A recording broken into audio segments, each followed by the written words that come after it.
You remember what it felt like early on in your relationship when you just started? The anticipation, maybe it was electric. Hopefully, you couldn't keep your hands off of each other. And now, years later, what happened? Does sex seem to happen on the same night of the week, or worse still, the same night of the month, in the same room, in the same way? Is it all predictable, if it happens at all? It's like watching the same old movie over and over again. You already know how it's going to play out, so you really stop paying attention. You're not passionate. You're not even present anymore. Here's what nobody taught you. Passion doesn't die from lack of love. Passion dies from too much certainty. Let me repeat that. Passion dies from predictability. Predictability and certainty are the killer of passion. And most couples have no idea that they're suffocating to death. The very thing they're trying to protect, their passion, they're destroying. Today, I'm going to show you exactly why passion fades in long-term, committed relationships and how to bring it back and keep it back by breaking the rules that are boring you to death.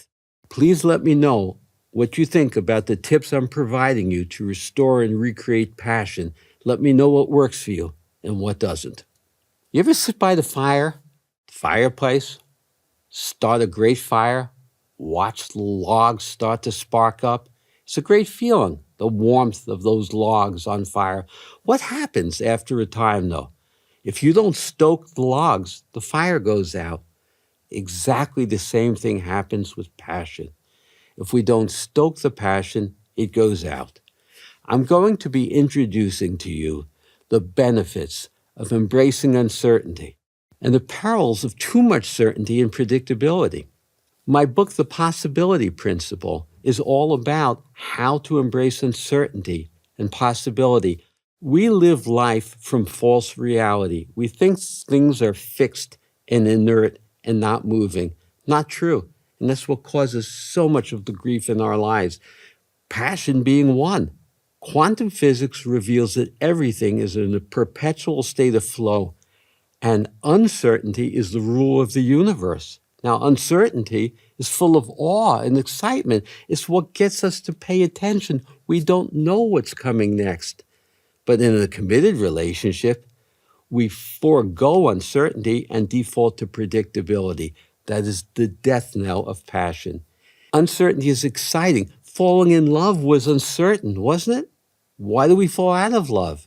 Because we make it predictable. We need to keep the uncertainty alive through exploration and curiosity. Marriage, like all institutions, operates by rules and expectations. And these rules and expectations format our engagement. They are predictable. They are the antithesis of passion. Now, understanding that we have some rules and expectations to a point is necessary, but when they become the formatting and the predictability of a relationship, passion is going to die.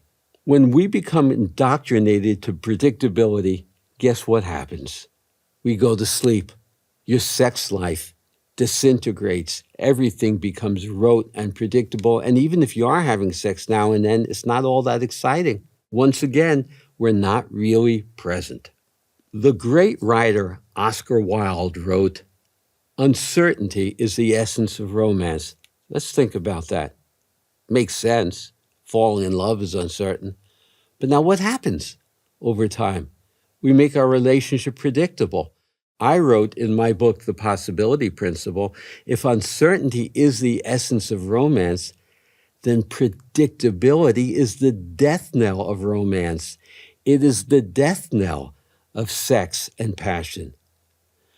Uncertainty makes us present.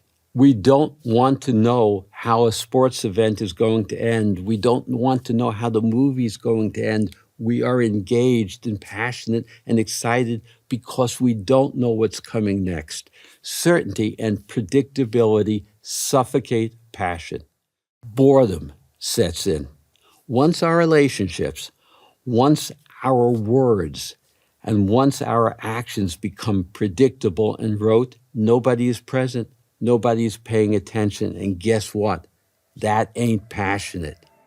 We'll get back to the show in just a second, but real quick. If you're finding value in these conversations, if you're starting to see your relationships, your thinking, or your life in a new way, I'd love to stay connected with you beyond the podcast.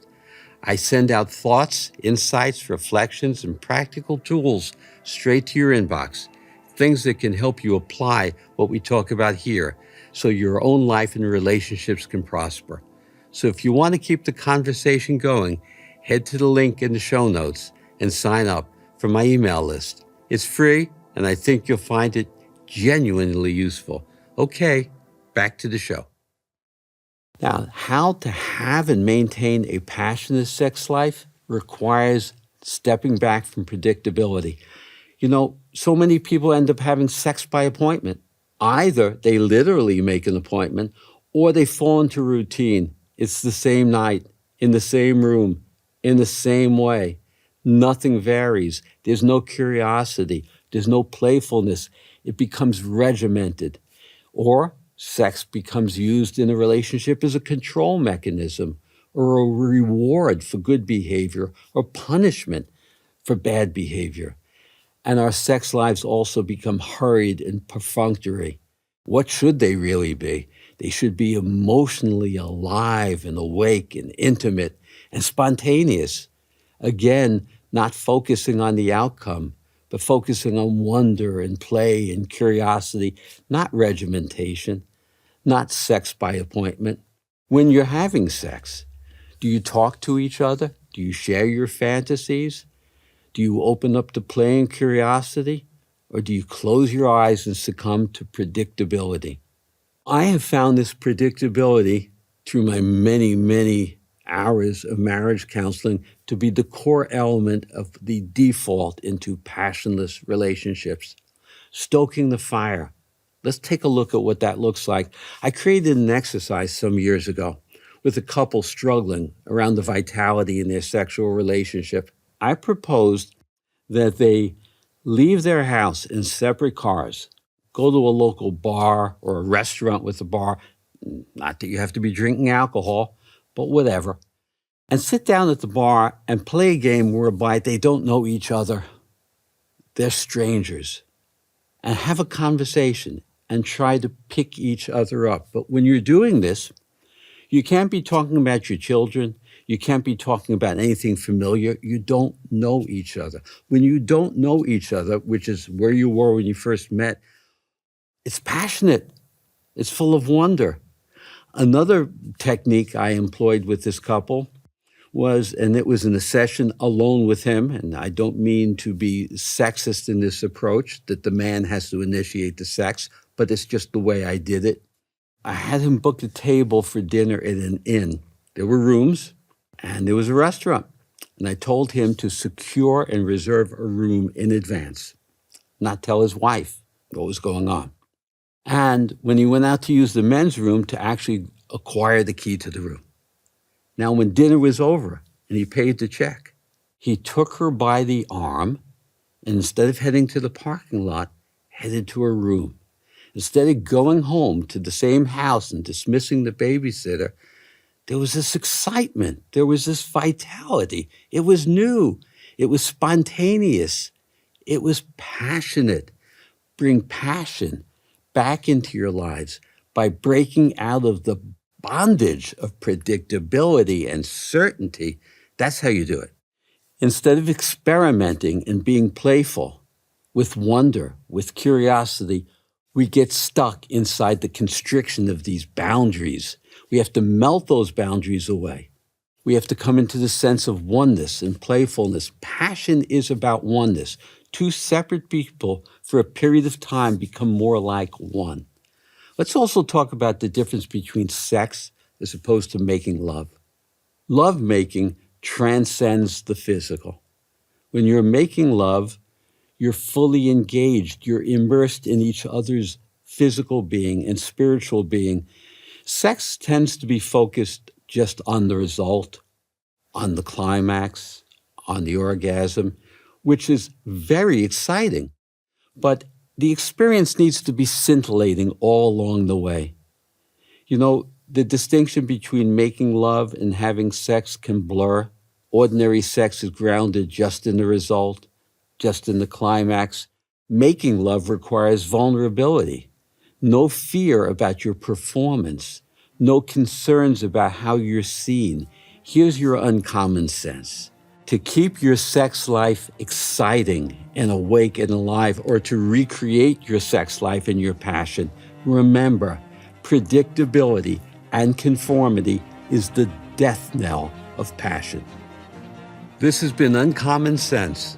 If you want to thrive in your relationship with others and with yourself, be sure to subscribe to the channel. I'm Mel Schwartz, and I'll see you in the next one.